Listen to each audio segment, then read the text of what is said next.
I think that Robert Ben Rhoades is probably the most evil person I've ever met in my life. And I've met a lot of evil people. Rhoades' victims were people who would readily get into his truck. He wouldn't have to coerce them to do so. He's looking out for people who are vulnerable. He's looking out for people who need help from truck drivers and motorists. So these are individuals where he already has the access and he already has the opportunity.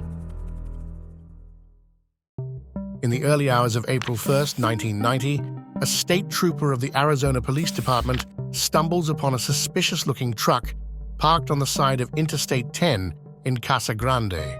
Upon inspection of the parked vehicle, the trooper made a horrific discovery.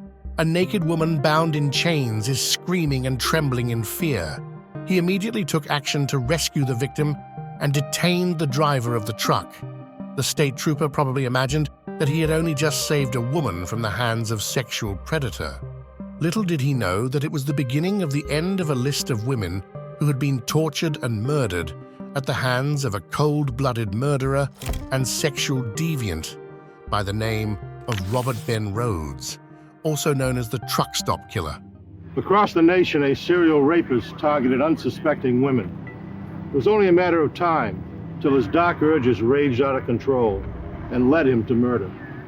He followed a path so random it was impossible to trace, and all that tied him to his crimes were his access to the highways and a bizarre sexual fetish. Robert Ben Rhoades, born in Council Bluffs, Iowa, was practically raised by his mother, while his father was in the United States Army and was stationed in Germany.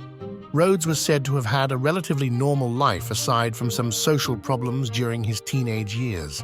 He actively participated in extracurricular activities at the school he attended and involved himself in sports such as wrestling and football. Rhoades was also a member of the choir and French club. Rhoades was arrested twice during his high school days. Once for tampering with a vehicle at age 16, and another time for fighting in public. The year he graduated, his father was arrested for molesting a 12-year-old girl, and while awaiting trial, Rhoades' father commit suicide. After he graduated from high school, he made a decision to serve his country like his father did. So he enlisted in the Marine Corps.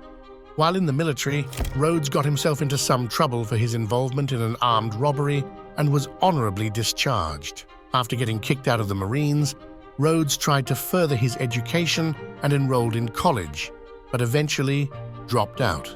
He later tried to join a law enforcement agency, but was rejected due to his bad record in the Marines. Rhoades went on to marry 3 times and had a son with his first wife. After going through a series of jobs, working in stores, supermarkets, warehouses, and restaurants, he eventually ended up as a long-haul trucker, which gave him the opportunity to carry out his horrific activities along his route. He'd been a truck driver for a long time, and gave him a great deal of opportunity to find victims at local truck stops along the interstate, hitchhikers, which we know were victims. So he had a great deal of opportunity for such a predator. During his 3rd marriage, he developed a BDSM fetish, which made his wife very uncomfortable. There were allegations that he had also been sexually and physically abusing her, and that eventually led to the end of their marriage. On October 26, 1990, a group of deer hunters stumbled upon a shocking discovery of skeletal remains in Millard County, Utah. The victim could not be identified at the time and was referred to as Jane Doe, and that would be the case for the next 13 years. It was not until May of 2003 that some forensic scientists from the University of Arizona compared X-rays of the victim's jaw and were able to identify her as 24-year-old Patricia Candace Walsh. It turned out the victim and her husband, Douglas Scott Ziskowski, had gone missing shortly after leaving Seattle, Washington, where they had lived. Her husband's remains were discovered in Ozona, Texas, near Interstate 10, but he wasn't identified until 2 years later. After Patricia Walsh had been identified, officers from the Texas Rangers Division were immediately contacted, but after much investigation, the identity of the killer could not be confirmed. It was not until the arrest of Rhoades that he confessed to murdering the couple. He claimed to have picked them up while they were hitchhiking during one of his long-haul journeys. But the husband was of no interest to him, so he immediately killed Douglas and dumped his body in Sutton County, Texas, where he was later found. Rhoades allegedly kept Patricia to satisfy his perverted fetish for over a week, during which he tortured and sexually assaulted her multiple times before eventually killing her and dumping her body in Millard County, Utah. Douglas was essentially just a barrier because Patricia was what Rhoades wanted. So he killed Douglas, he dumped his body very quickly, but he kept Patricia alive for 7 days, and he tortured her and he raped her before he eventually killed her and disposed of her body. It wasn't until a month later that he abducted 18-year-old Shauna Holtz, who was later able to escape and find her way to the police and report her encounter with Rhoades. Shortly after, Rhoades was apprehended and detained by the police. But Rhoades was quite fortunate at the time, as the victim refused to press any charges. Shauna Holtz didn't feel there would be enough evidence to convict Rhoades and felt it would be a waste of time and energy.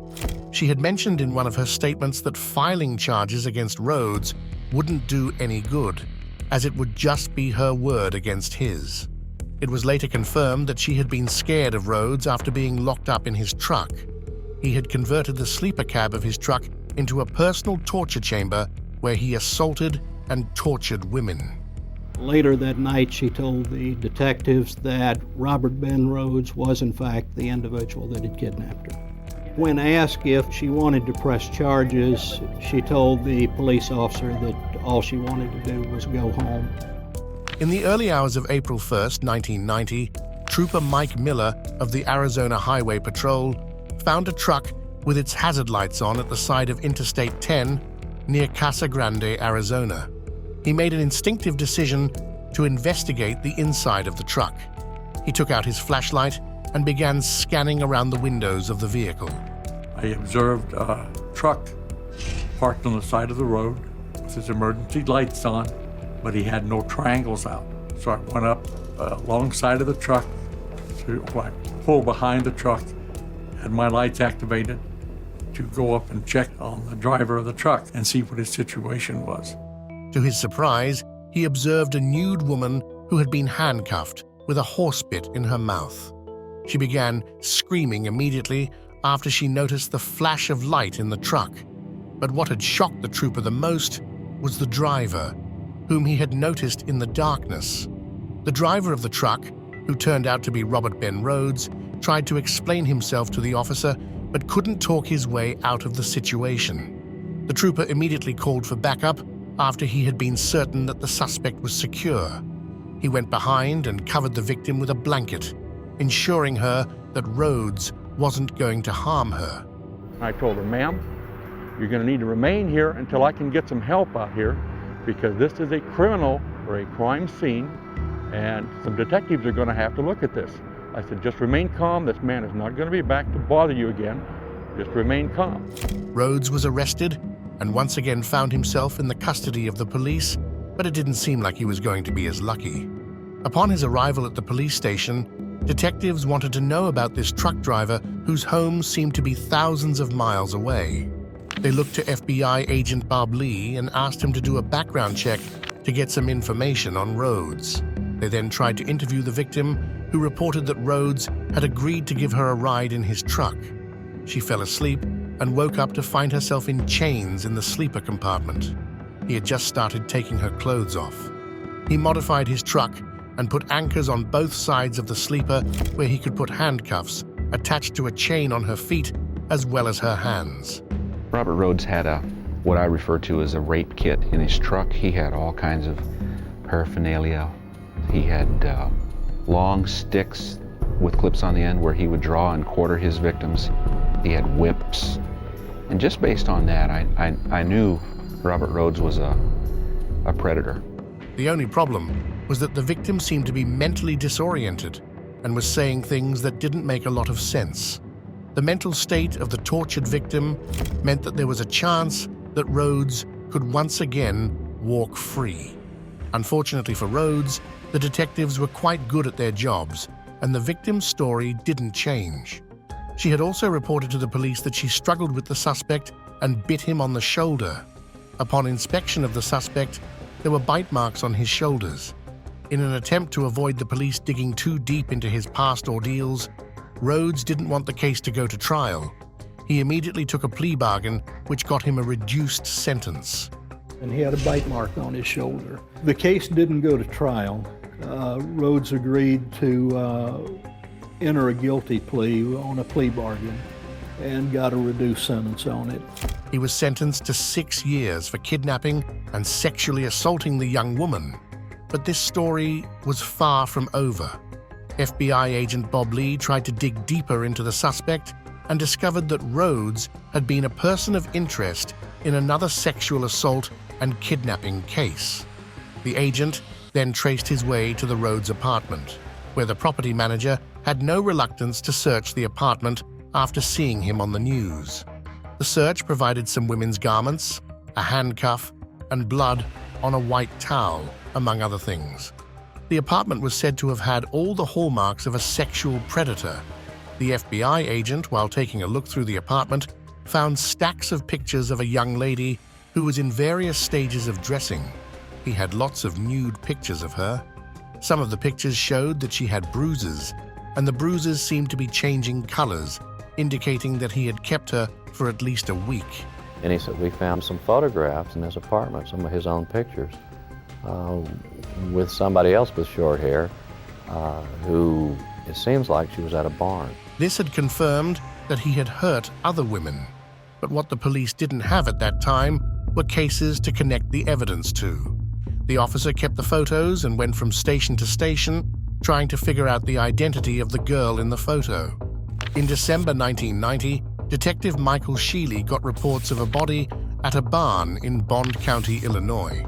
I had received a call from the local sheriff's office in Bond County, Illinois, and they had instructed me that they'd found a body in a rural setting near the Interstate 70, which is a major interstate that travels through Bond County. Though the body was decomposed, the detective could tell that there had been a wire ligature placed around the victim's neck, that the victim had been bound and handcuffed over a large beam that raised her hand, and that he had placed a wire around her neck and strangled her with it. It was very apparent that there had been a wire garrote made, a ligature, if you will, to place around the victim's neck. And it's our belief that she was bound and handcuffed over a large beam that raised her hands up, and it's our belief that he placed a wire around her neck. Then he continued to squeeze that with this broken piece of board throughout and then strangled her to death. Forensic was able to identify that the body had been there for over 6 months and belonged to a girl between 14 and 16 years old. Mark was able to determine that it was a young female between the ages of 14 to 16, her approximate weight, which was 90 to 110 pounds. There was indication that her hair had been cut. There were about 950 missing females that fit the description and time of death of the victim. The details of the victim were sent out to missing persons departments across the country. He soon got feedback from a detective in Pasadena, Texas. The victim was suspected to be Regina K. Walters, who had run away from home. Her parents had received a phone call from an unidentified man on a number that wasn't publicly available and that only Regina could have known. The unidentified man then told them that Regina had been left in a barn and that her hair had been cut, but the caller didn't let them know if the young lady was still alive. Regina's father receives a call on his unlisted number. So this is a number that isn't publicly available. Regina's one of the few people who actually know it. And he doesn't recognize the caller, but the caller tells him that he knows where Regina is, that she's in a barn, that he's cut her hair. And when her father asks, is she still alive, the caller hangs up. The detectives were able to get the dental records of the suspected victim to see if they matched those of the unidentified body, and they did. We sent a copy of dental x-rays to Greenville, Illinois, to the sheriff's office, and those dental x-rays were matched with the body that was discovered there, and it was confirmed to be Regina's body. The officers had finally given a name to the lady in photographs that Detective Bob Lee had been carrying about. It turned out that Regina had run away with her boyfriend, 18-year-old Lee Jones. They had been hitchhiking on the highway when Rhoades spotted them and picked them up in his truck. It is believed that he immediately killed the boyfriend and kept Regina hostage for about 2 weeks before he finally killed her. The detectives then tried to build a case against Rhoades as fast as they could before his sentence was over. It had taken some time, but they finally gathered enough evidence and approached Rhoades to serve an arrest warrant while he was still in prison. Rhoades initially denied having anything to do with the murder of Regina. We spent approximately an hour with him, but Rhoades was unwilling to speak with us and denied any involvement in the death, and was very firm in his denials. And at that point, we knew that we were going to have to prove our case. But in September 1992, he agreed to a plea bargain and admitted to killing Regina Walters to avoid facing the death penalty. He had done this with a smile on his face, showing how unrepentant he was. He didn't just plead guilty, he pled guilty with a smile. He was reveling in the trauma that he created. And for me, that shows that he was still very much the sexual sadist that he'd always been. This is somebody who hadn't changed whatsoever. And I think he enjoyed the opportunity to relive the details of these killings.